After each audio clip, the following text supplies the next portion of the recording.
মৃণাল শইকীয়াৰ দৰে ব্যক্তি 100 বছৰ বিধায়ক হৈ থাকিলেও আমাৰ আপত্তি নাই। এনেধৰণৰ জনপ্ৰতিনিধিহে অসমৰ ৰাইজে বিচাৰে। যিজন ব্যক্তি আপোনালোকে এইবাৰ নিৰ্বাচনত দেখিলে খুমটাই সমষ্টিত মৃণাল শইকীয়াই এখন চাইকেল লৈ ৰাতিপুৱাই ওলাই যায়, চাইকেল লৈ ৰাইজৰ মনৰ দুখৰ কথা বুজে তেওঁ। আৰু সেই সময়ত খুমটাই সমষ্টিত যেতিয়া বানপানী হৈছিলে এটা সময়ত দেখিছিলোঁ ৰাইজৰ দুখৰ সময়খিনিত কিদৰে তেওঁ সহযোগ কৰিছিলে, সকলোকে সহায় কৰিছিলে।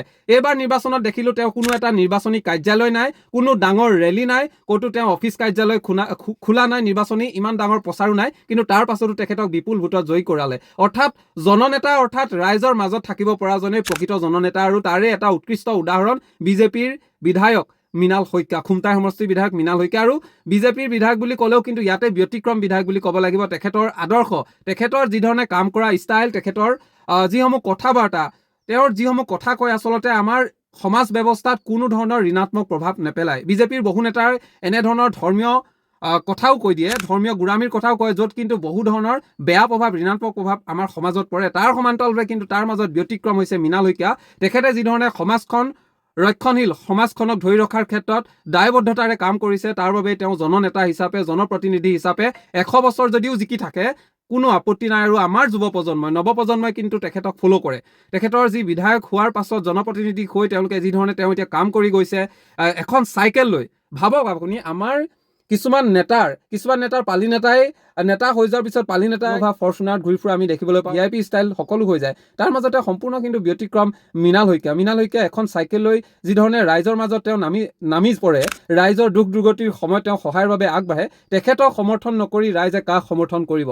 বৰ্তমান সময়ত মৃণাল শইকীয়াৰ দৰে বিধায়ক যদি আমাৰ 126টা সমষ্টিত 126জন বিধায়কো হয়, তেতিয়া কিন্তু আমাৰ অসমৰ পৰিৱেশ সম্পূৰ্ণৰূপে ব্যতিক্ৰম হৈ পৰিব। প্ৰকৃতি ৰক্ষাৰ ক্ষেত্ৰত মৃণাল শইকীয়াই যিধৰণে কাম কৰিছে, গছপুলি ৰোপণ কৰাৰ ক্ষেত্ৰত, শিশুসকলক আনুষ্ঠানিক শিক্ষা ব্যৱস্থাটোৰ সৈতে আগবাঢ়ি যোৱাৰ ক্ষেত্ৰত তেখেতে নিজৰ বাসগৃহতো বিভিন্ন ধৰণৰ অনুষ্ঠান অনুষ্ঠিত কৰি গৈছে। এইবোৰ আমি সামাজিক মাধ্যমৰ যোগেদি আমি দেখি গৈছোঁ। কোনো দিন মৃণাল শইকীয়াক লগ পোৱা নাই, কিন্তু লগ পালেও আমি যথেষ্ট সুখী হ'ম। লগ নাপালেও তেখেতৰ সামাজিক মাধ্যমৰ যোগে যিসমূহ কাম আচলতে চৰ্চিত হৈছে, ইয়াৰ পৰা আমি আশা কৰোঁ অনাগত সময়ত কিন্তু মৃণাল শইকীয়াৰ দৰে ব্যক্তিয়ে যদি অসমৰ বৰ্তমান সময়ত যি নতুন চৰকাৰ হ'ব, নৱগঠিত চৰকাৰৰ যদি মন্ত্ৰিত্ব পদো পায়, তাত কিন্তু আমি অত্যন্ত সুখী হ'ম।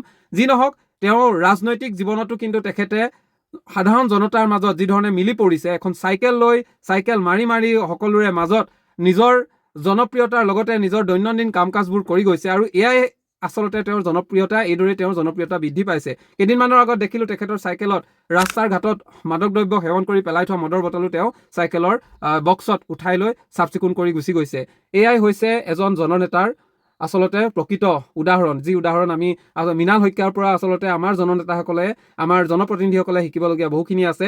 আৰু বিজেপি দলটোৰ মাজতে এজন ব্যতিক্ৰমী নেতা হৈছে মৃণাল শইকীয়া। যি মৃণাল শইকীয়াৰ দৰে ব্যক্তি যদি আমাৰ 100 বছৰো তেওঁ জনপ্ৰতিনিধি হিচাপে জয়ী হৈ থাকে, তাত আমাৰ আপত্তি নাথাকিব। আৰু প্ৰতিটো সময়তে আমি কিন্তু মৃণাল শইকীয়াৰ দৰে ব্যক্তিক সমৰ্থন কৰিম। যি কি নহওক, প্ৰতিজন ব্যক্তিয়ে মৃণাল শইকীয়াৰ দৰে হওক, প্ৰতিজন জনপ্ৰতিনিধিয়ে মৃণাল শইকীয়াৰ দৰে হওক, এইখিনিয়ে কামনা কৰিছোঁ। আৰু এইদৰে মৃণাল শইকীয়া ডাঙৰীয়াই যিধৰণে নিজৰ ষ্টাইলত কাম কৰি গৈছে, অনাগত সময়তো কৰি যাওক, তাৰে আশা কৰিছোঁ। ধন্যবাদ।